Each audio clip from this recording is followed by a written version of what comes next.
Hello there, and welcome back for another word problem. We are on problem 3. This is on page 29 of your work text. And I'm sorry I had to handwrite this one. I had the wrong problem here. So yours is typed, mine is handwritten, but it's the same math problem. So I just had the wrong problem in my page 29. So I had to do something about that. I do want you to know up front that this problem is a little harder than the last two. This one involves some algebra, which is hopefully not too terribly scary to you. If you've had the algebra course that we offer, it should be pretty straightforward. So if you haven't had that one, I would recommend taking a look at it. I think it will help you a lot to understand algebra. Okay, this problem says, in a bag, there are a certain number of toy blocks with the letters A, B, C, and D on them. The ratio of blocks, A to B to C to D, is 4 to 7 to 3 to 1. If the number of A blocks is 50 more than the number of C blocks, what is the number of B blocks? So on first glance, this one kind of makes my head hurt. Just reading it makes my head hurt. But let's do what we always do with word problems, and we'll get to the answer. The question is, what is the number of B blocks? So ultimately, you and I have to find that answer. So let's go back to some of the other facts in the problem. Certain number of toy blocks.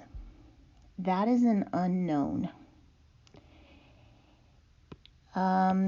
We don't know the number of toy blocks. That's the unknown number. So that's where the algebra is coming in.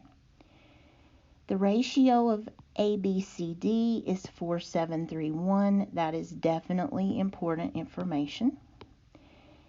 The number of A blocks is 50 more than the number of C blocks. That is another very important piece of information. So let's set this problem up. I'm going to show you the way I would do it. There are other ways, and if you want to do it a different way, that is okay. But the way I would do it is to set myself up a little table over here.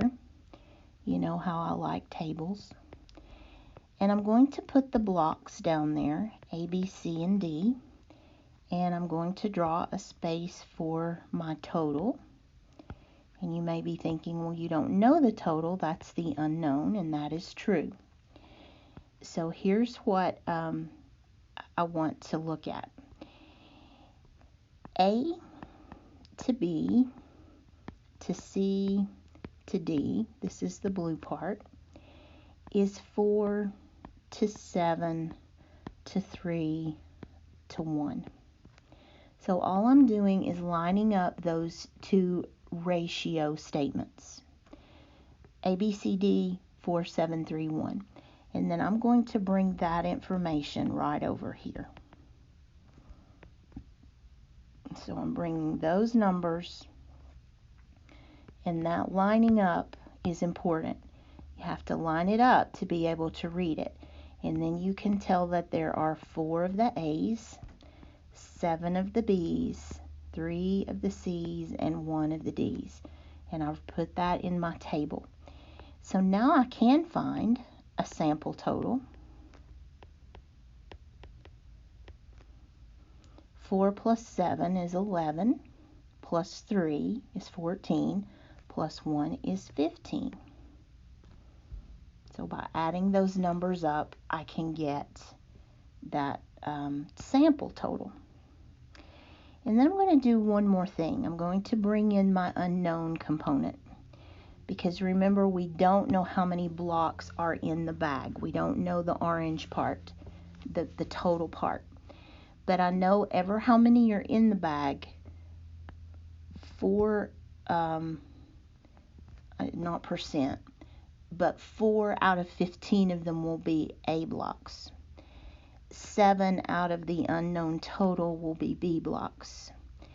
3 out of the unknown total would be C, and 1 would be D. So I am just bringing the unknown component in. This is my total unknown total amount. And that's a total of 15 with the X's. Okay, so here's the other thing they tell me. That A blocks is C plus 50. It says that the number of A blocks is 50 more than the number of C blocks. So if you say that C plus 50 equals A, that is essentially what I'm looking for. That is exactly what I'm looking for, because that's an equation, guys, that we can solve using the rules of algebra.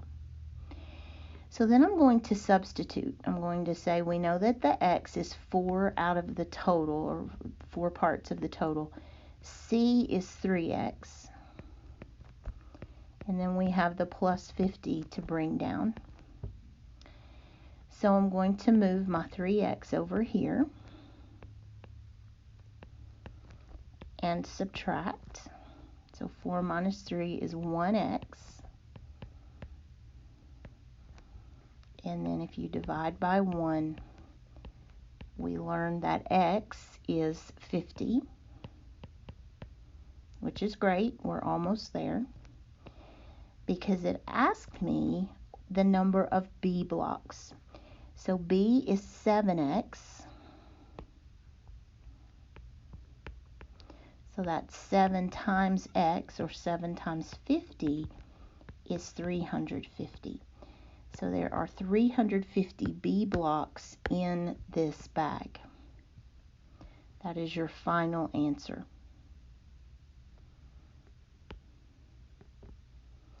Again, I know this is a tough problem. It really is. So if this one bugs you, just skip over it and try the next one.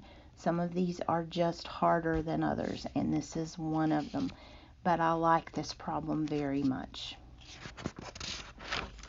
Okay, I'll see you in the next video for problem 4.